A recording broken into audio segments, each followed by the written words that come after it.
Daddy, wake up! We need to take Mom to the hospital. In the middle of the night, 2 weeks before my due date, my water broke. Our daughter, Sarah, was crying out in panic, worried about me. Despite my repeated attempts, my husband Ryan, who had not been waking up, finally opened his eyes. My water broke. I'm sorry, I know you have an early meeting for your business trip, but can you take me to the hospital?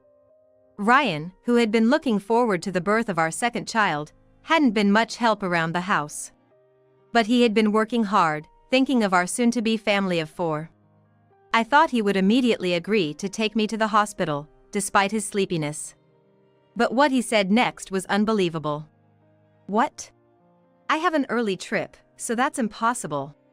With that, he covered his head with the blanket, trying to go back to sleep. Something inside me snapped. Fine. I'll drive myself. But please, take care of Sarah. I yelled at him. All right. He replied with a yawn-filled response, which only made me angrier. Ignoring my husband, I left the house. 3 days later, while visiting me at the hospital, Sarah received a call from Ryan on her cell phone. Daddy, we're at the hospital. Sarah answered the phone happily. I'll be back tomorrow. Is your brother cute? Yeah, we're about to bury him. Bury?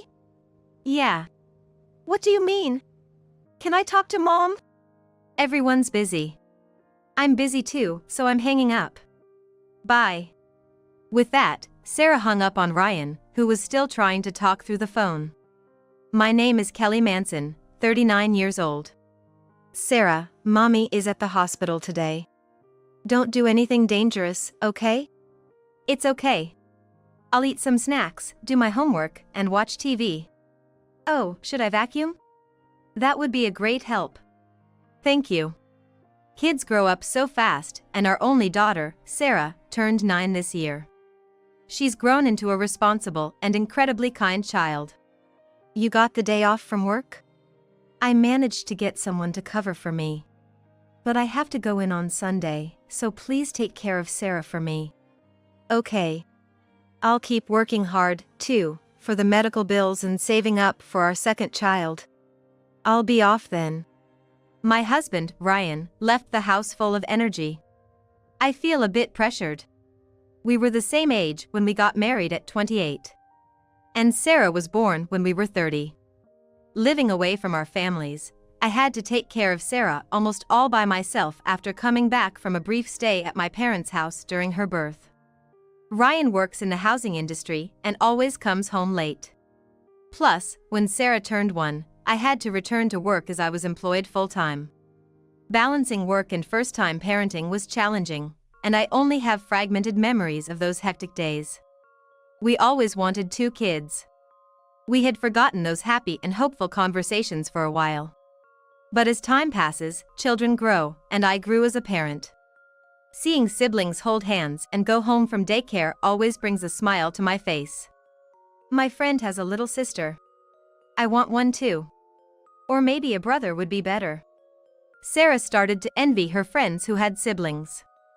As she grew older and more mature, I started thinking about having a second child and casually mentioned it to Ryan one day. Hey, should we start thinking about having another one? Sounds good. I'd like a boy this time, but daughters are adorable too. Ryan, who had always said he wanted 2 kids, happily agreed. At that time, I was 36. Though it's considered a bit late for pregnancy, I got pregnant with Sarah without much effort, so I assumed the second time would be just as easy. But reality was not so kind. A year passed, and I still wasn't pregnant. Maybe you're just overthinking it? It's okay. There are plenty of people who have kids at 40. How about we go on a trip for a change of pace?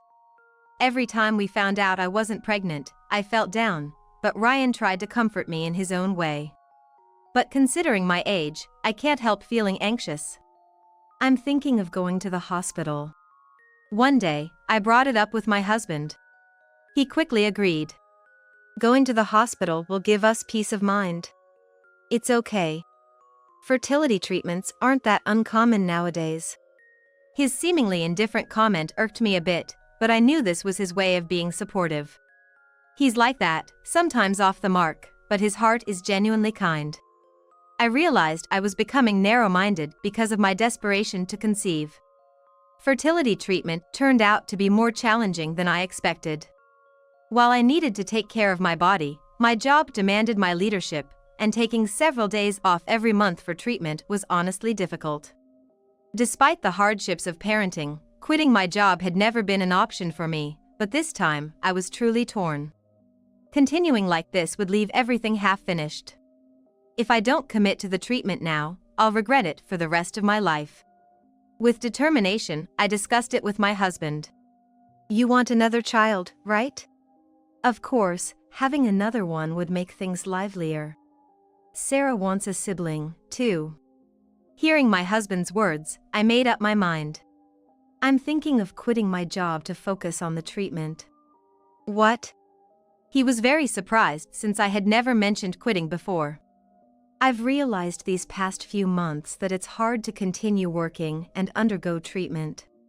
Considering my age, now is the only time to really try for another child. My husband silently stared at me for a while. Then quietly said, Okay. Do what you need to so you won't have regrets. It's all right. I'll work even harder as the main provider for our family. I wanted to say, let's work hard together. But I held back. He might be a bit off track, but he's truly thinking about our family. I reassured myself and gave my husband a grateful smile. Thank you. And you know, the lady from the deli down the street offered me a part-time job. She said she'd be flexible around my treatment schedule. With the cost of treatment, I'll work within what I can manage. All right. Just don't overdo it. Good night. Saying that, my husband yawned and went into the bedroom. He's the kind of man who accepts everything I decide. How broad-minded he is. He is broad-minded, right? Not disinterested? My heart is fluttering with unease. No way. I'm going to break this cycle of negativity. Once I'm pregnant, I'm sure I'll feel lighter in spirit. I'm determined to persevere with the treatment. And so, I decided to focus solely on fertility treatment. Quitting my job did reduce my stress levels. Moreover, the deli where I started working part-time is filled with kind employees, and I don't feel stressed there. Although I found some peace of mind, the treatment results were still not showing. Maybe it's because of my age. I was 39. Honestly, I thought about giving up on having a second child many times, but having quit my job for the treatment, I couldn't just stop. It wasn't because someone said something, but I knew that if I gave up now, both my husband and Sarah would be disappointed. Seeing my husband work harder than ever since I quit my full-time job made me want to try just a little bit longer. I kept pushing through the treatment. Now, I'm standing in front of the hospital. I just finished my consultation. In my hand is an ultrasound photo. Sorry to call you at work, but guess what? I'm pregnant. Finally, there was a baby growing inside me. I was so overjoyed that I called my husband, who was at work. Kelly, that's great news. Truly wonderful. Our family is growing, and I'm gonna work even harder, he said before hanging up. When I got home and shared the news with Sarah, she clapped her hands in joy. I'll help out a lot. Just tell me what you need. Sarah, showing her support. She will surely be a kind big sister.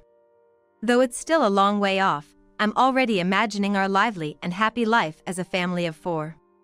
But this light-hearted feeling was short-lived. I was hit by terrible morning sickness. Is it because of my age? I couldn't eat at all and even had to get 4 drips several times. Standing became so difficult that I had no choice but to quit my part-time job. You rest, Kelly. I'll make dinner with Sarah. My husband initially came home early to help with the chores while I struggled with severe morning sickness. But after a month, he returned to his usual late comings. I need to earn more for the baby that's coming. I'm off to work, he'd say and leave the house even on weekends.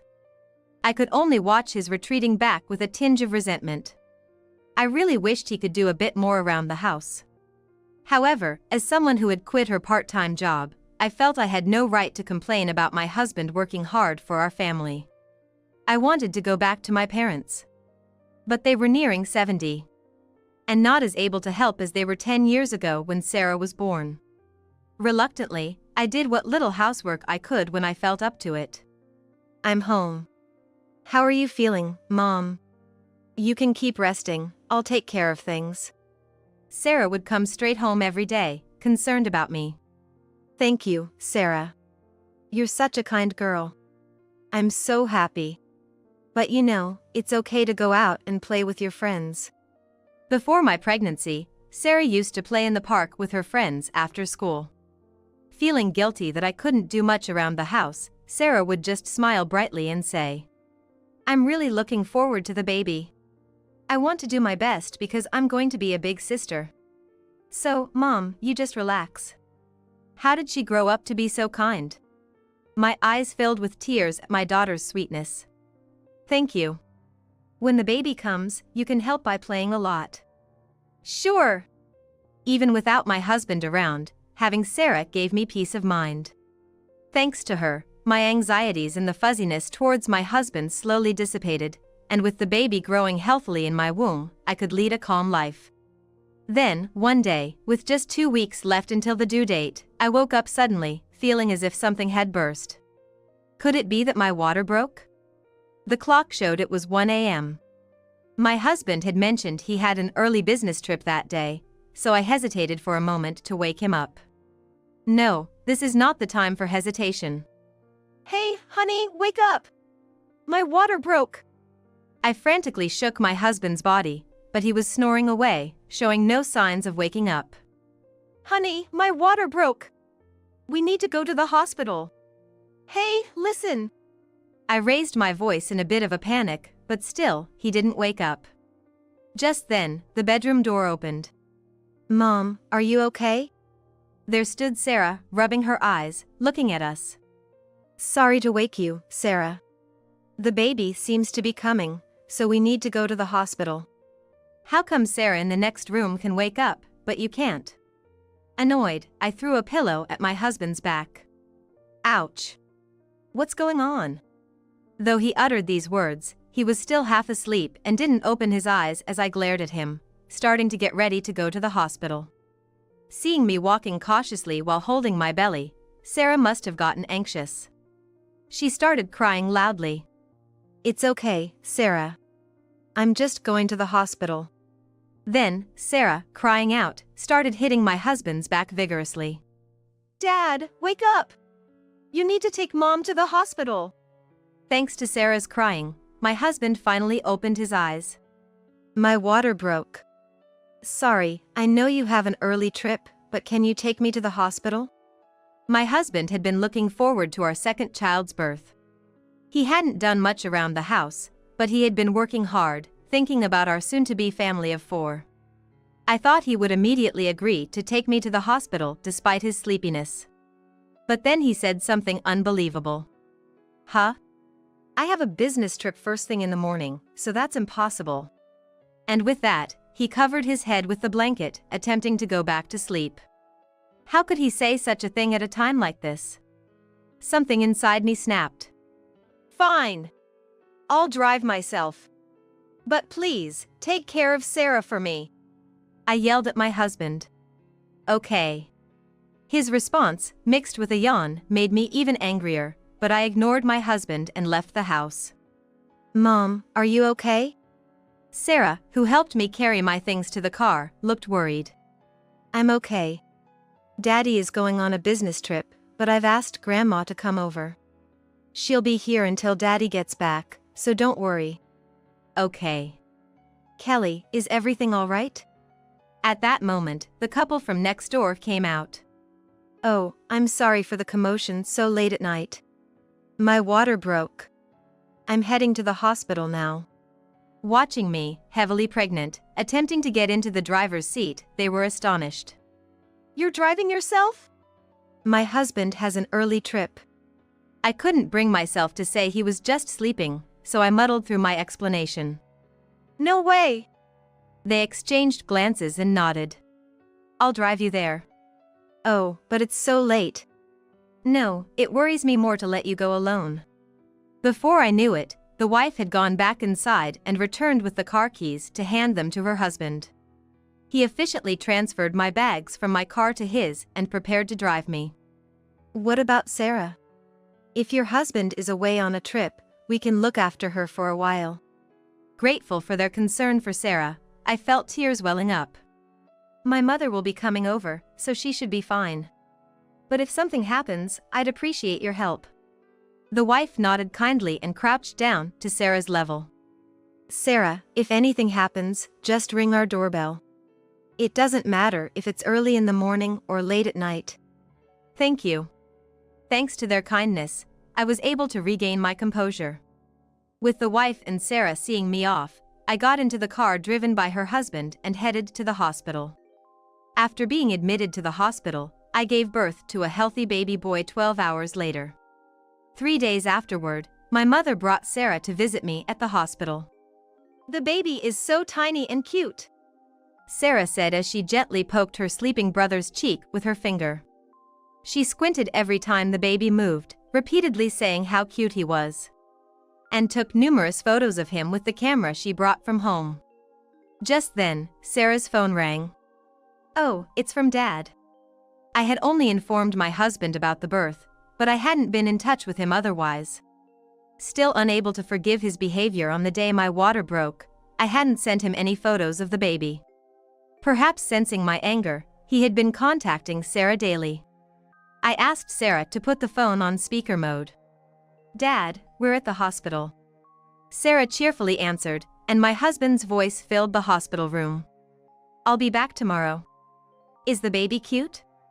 Yeah, we're going to bury him now. What? Yeah, we're going to bury him. What do you mean? Can I talk to your mom? I quietly shook my head. Everyone's busy. I'm busy too, so I'm hanging up. Bye. With that, Sarah, ignoring her still babbling father on the phone, hung up. I immediately turned off my phone, anticipating that my husband would undoubtedly try to contact me. We're in the hospital, so let's turn off your phone too, Sarah. Okay. I also turned off Sarah's phone. Unaware of how much her words had unsettled her father, she aimed her camera at her brother again, seeking the perfect shot. Remembering my husband's flustered voice made me feel slightly better. Despite his early morning business trip, I felt he needed to reflect on his actions, and I wasn't satisfied until he did something about it. I had already discussed this matter with my mother. If Ryan contacts you, just ignore it, okay? You don't need to answer the phone. Got it. Ryan must be reflecting during his business trip. Men don't give birth, so pregnancy and childbirth can seem like someone else's issue to them. Even your dad. My mother told me how, while she was in labor, my father had casually stopped by a bookstore on the way to the hospital. Enduring her contractions, she was shocked to see him return with his favorite golf magazine. He casually stated that since the birth was going to take a while, he was bored. Laughing, she told me how she had deeply resented my father at that moment for leaving her in pain to buy his book. Dad, that's terrible. Such grievances turn into funny stories over time. That's marriage for you. Hearing my mother's words, I felt my anger towards my husband slightly subside. Let's print out the photos at the store, Grandma. Sarah, satisfied with capturing the best shot of her brother, began to prepare to leave. All right, Kelly, I'll come again tomorrow. Rest when you can. Mom, see you tomorrow? I'll bring the printed photos for you. Thank you. See you later. Sarah waved gently at her brother and cheerfully left the room. The next day, after school, Sarah and my mother came to visit. We all looked at the photos printed from yesterday. His face has changed so much from yesterday to today. Sarah stared intently at her brother, whom I was holding. Babies grow incredibly fast. It's such a pity Dad can't come to see him every day, he's so cute. At that moment, Ryan burst into the room, out of breath. Oh! Sarah's here! surprised to see Sarah and my mother. Ryan quickly shifted his focus to ask me about the baby with a concerned look. "How's the baby?" My mother and I exchanged glances. "Here, meet your son. He's been born safely and is growing well." I gently showed our son to Ryan. "Oh, right." While relieved to see his son sleeping soundly, Ryan still seemed to have something troubling him. Ryan looked at Sarah. "Sarah, what did you mean yesterday by, burying something?" Sarah began to explain excitedly. "At school, we're doing a time capsule project. We'll dig it up when I turn 20, 10 years from now. The teacher told us to bring something important, so I decided to bury a photo of my brother." My mother and I smiled at Ryan, who cleared his throat. "Oh, so that's what it was about. Oh, are these the photos Sarah took?" Understanding the context of burying, Ryan visibly relaxed. "He looks just like Sarah when she was little." Finally, with a soft expression, he looked at his sleeping son. "Look, here's Dad." As I gently handed our son to Ryan, he awkwardly held his child. My mother, Sarah, and I all smiled at the scene. Despite everything, I was just grateful our son was born safely. I finally felt at peace with that. The next day, my son and I were discharged from the hospital. Our new life as a family of 4 began. Sarah chose the name Saad for her brother. "Saad, your big sister will change your diaper." Sarah was always by Saad's side, tending to him whenever he cried, checking if his diaper was dirty or if he was hungry. With my second child, I found myself more relaxed, enjoying life with the baby alongside Sarah. However, Ryan was pacing around the house with a frown. "Are you looking for something?" "It's my presentation material. I need it for tomorrow's meeting. I thought I left it here on the table before my trip." Apparently, Ryan had placed important presentation materials on the dining table before his trip, but they were now missing. Then Sarah innocently said, "I buried Dad's important stuff too." "What? You buried it?" Ryan's eyes widened, and he looked at me in disbelief. "I also buried something important for Mom." "In the time capsule?" "Oh, what could it be?" "It's a surprise 10 years later." While I'm not sure what she buried, it seems to have no immediate consequences for me, so well, it's fine. I gave Ryan a wry smile, but he wasn't in a laughing mood, looking pale. He then locked himself in his office, working overnight to recreate the presentation for the next day. He looked terrible in the morning, but I sent him off without saying much. It wasn't Sarah's fault. After all, it was Ryan's fault for carelessly leaving important documents on the dining table before his trip. I did appreciate that he didn't scold Sarah. That evening, Ryan returned home earlier than usual, sitting down in the entryway, dejected. "I messed up." Apparently, the hastily prepared document had many errors, and he received sighs from his boss during the meeting. Furthermore, due to his lackluster presentation, he was removed from the leadership role he was supposed to undertake. "And I worked so hard coming in on my off day." I comforted him gently as he slumped over the desk. "Thank you for working so hard for us.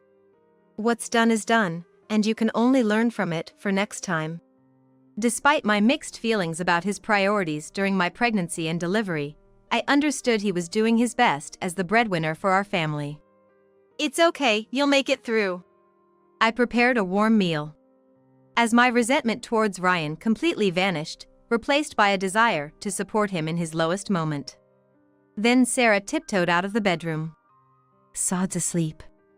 Having put Saad to bed, Sarah was already a wonderful little mother. Perhaps my newfound ability to support Ryan was thanks to Sarah taking care of Saad, giving me peace of mind. She truly was a reliable big sister. "Dad, you're home early so we can have dinner together.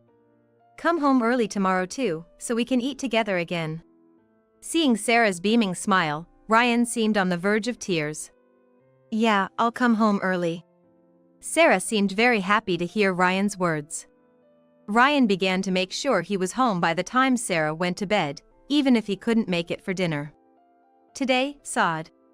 Every day, Sarah would show Ryan photos of Saad she took on her phone, keeping him updated on his son's activities.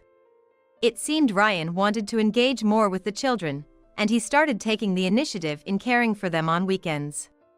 Probably, the reduction in work due to the presentation failure played a part, but for our family, it meant more family time, which I thought was a positive outcome.